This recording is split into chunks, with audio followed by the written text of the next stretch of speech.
பலப்படுத்த நீ பலனடைந்திட உன்னை மறுபடியும் பலத்தில் நிரப்ப பலத்தால் இடை கட்ட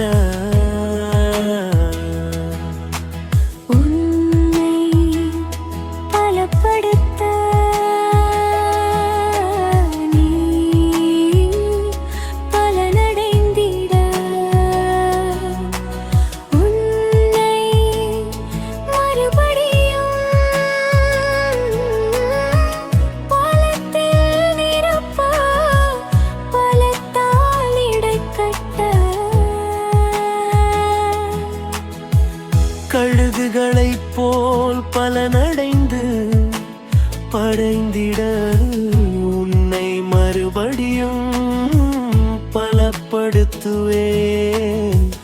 உன்னை மறுபடியும் பலப்படுத்துவேன். கழுகுகளைப் போல் பலனடைந்து பறந்திட உன்னை மறுபடியும் உன்னை மறுபடியும்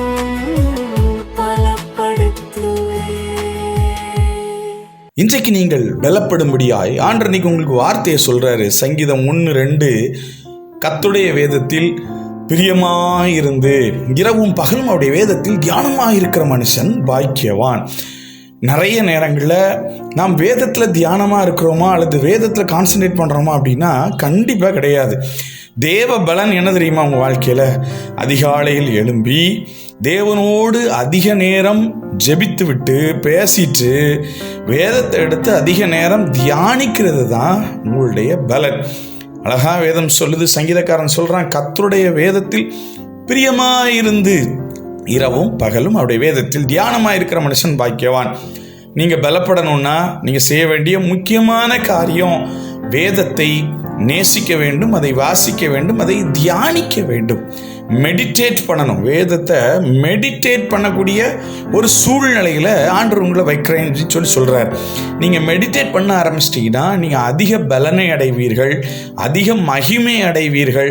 அநேக காரியத்தில் கர்த்தர் உங்களுக்கு முழு பலனை கொடுத்து உங்களை கனப்படுத்துவேன் அப்படின்னு சொல்லி சொல்கிறார். சரி, வேதத்தில் அதிகமாக நம்ம தியானிக்கணும் அப்படின்னு சொல்லி சொன்னால் பிசாசு அதுக்கு இடம் கொடுக்க மாட்டான். பைபிள் எடுத்தாலே நல்ல தூக்கம் வரும். பைபிள் எடுத்தாலே நிறைய காரியங்கள் அப்போ தான் புதுசாக வரும். பைபிள் எடுக்கலாமா ஃபோன் எடுக்கலாமா அப்படின்னு கேட்டால் நம்மளுக்கு ஃபோன் தான் கை போகும், பைபிள் எடுக்க மாட்டோம். அப்படியே நம்ம அவாய்ட் பண்ணி பைபிளுக்கு உண்டான சூழ்நிலைகளை நேரத்தை கொடுக்காம கடமுறைக்கு பைபிள் வாசிட்டு போயிடுவோம். சில பேர்லாம் கேட்கும்போது மணிக்கணக்கில் பைபிள் வாசித்த நபர்கள் எல்லாம் அன்னைக்கு கேலண்டரில் இருக்கிற அந்த ஒரே ஒரு வசனத்தை வாசிச்சுட்டு அப்படி வேலைக்கு கிளம்பி போயிடுறாங்க. அவங்கள பார்த்து எதுக்காக அதெல்லாம் விட்டுட்டீங்க அப்படின்னு கேட்டால் அவர்கள் அதற்கு மேல் பிரியம் வைப்பதில்லை.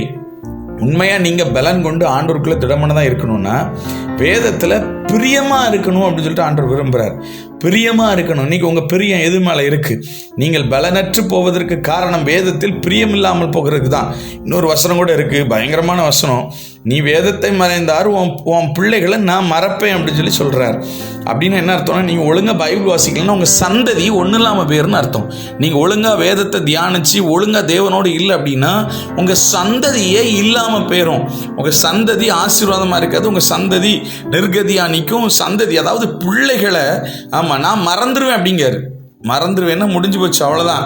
பிள்ளைகளுடைய வாழ்க்கையெல்லாம் பெரிய கேள்விக்குறியாயிரும். அடுத்த ஜென்ரேஷனே இல்லாத சூழ்நிலை மாறிடும். பாருங்களேன், எனக்கு தெரிஞ்ச ஒரு நபர் அவர் வேலை பார்க்கும்போதே ஒரு நாள் பைபிள் டே அப்படின்னு சொல்லிட்டு லீவ் போட்டு பைபிள் எடுத்துகிட்டு அவர் காட்டுக்குள்ளே போயிடுவானா. போய் காலையில் 9 மணிலேருந்து சாயங்காலம் 5 மணி வரை 5-6 மணி வரை வெயில் போகிற வரைக்கும் பைபிள் வாசிச்சுட்டு திரும்ப வீட்டுக்கு வருவாராம். அன்றைக்கி ஃபுல்லாக பைபிள் தான் வாசிச்சுட்டே இருப்பாராம். வேலைக்கு லீவ் போட்டு வாசிப்பாராம். இன்றைக்கி ஆண்டவர் வல்லமை எடுத்து பயன்படுத்திட்டு இருக்கிறாரு. நீங்கள் எந்த நிலைமையில் இருக்கிறீங்க? அவ்வளோ நேரம்லாம் நம்ம லீவ் போட்டு போகிற அளவுக்குலாம் வேண்டாங்க. நான் சொல்கிறேன், சாதாரணமாக பைபிளை தியானிக்க ஆரம்பிங்க. நேரம் போலையா கையில் ஃபோன் வச்சுருக்கிற மாதிரி ஒரு சின்ன பைபிள் வச்சுக்கோங்க. தியானிச்சுக்கிட்டே இருங்க. ஒருவேளை மொபைல் எடுத்து வேறு ஏதாச்சும் பார்க்கணும், சோஷியல் மீடியாவில் போகணுன்னு ஆசைப்பட்றீங்களா, டக்குன்னு பைபிள் ஆப் ஓப்பன் பண்ணி வாசிக்கிட்டே இருங்க, சத்தமாக வாசிக்கிட்டே இருங்க. இல்லை அப்படின்னா பைபிள் ஆடியோவை கேட்டுக்கிட்டே இருங்க. வேதத்தில் மேல் பிரியமாக இருங்கள், வார்த்தையின் மேல் பிரியமாக இருங்கள். உங்களை எது பலப்படுத்தும்? வார்த்தை உங்களை கனப்படுத்தும், வார்த்தை உங்களை மகிமையாக நடத்தும், வார்த்தை உங்களுக்குள்ள கிரியை செய்யும், வார்த்தை உங்களை வாழ வைக்கும், வார்த்தை உங்களை அதிகமான மகிமைக்குள்ள நிறுத்தும். நீங்கள் பலப்படணும்னா வேத வார்த்தையில் பிரியமாக இருங்க. வசனத்தை பிடிச்சுக்கோங்க, வசனத்தை பிடிச்சுக்கோங்க. வசனத்தை பிடிச்சாதான் கர்த்தர் உங்களுக்கு பலனை கொடுப்பாரு, உங்கள் மேலே பிரியமாக இருப்பார். தொடர்ந்து நாளை தினமும் இதே போல இன்னொரு மகிமையின் வார்த்தையை பலப்படுவதற்கு ஆண்டவர் உங்களோடு பேச விரும்புகிறார். தொடர்ந்து கேளுங்க. கர்த்தர் உங்களை ஆசீர்வதிப்பார். God bless you.